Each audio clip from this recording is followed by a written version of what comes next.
At Queen Beatrix Airport, we're busy innovating happiness, and your airport experience is about to change for the better.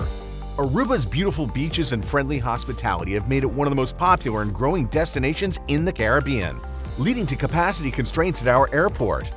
We appreciate your patience as we have embarked on bringing travelers the region's most modern and innovative airport and customer service.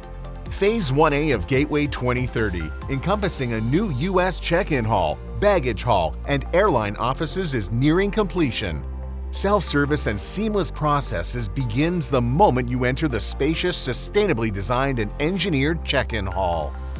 Our state-of-the-art baggage handling system allows for efficient sorting, security screening, and processing of up to 2,000 pieces of luggage every hour. But here's the best part. U.S. passenger processing is going to be streamlined and much quicker. Our innovative design and technology eliminate the recollection of your luggage on the way to the U.S. pre-clearance facilities, as well as the second security screening before you enter the departure gate. We are on target to reach our goal of welcoming our U.S.-bound travelers to our new check-in facility and streamlined process at Aruba's Queen Beatrix International Airport in early 2025.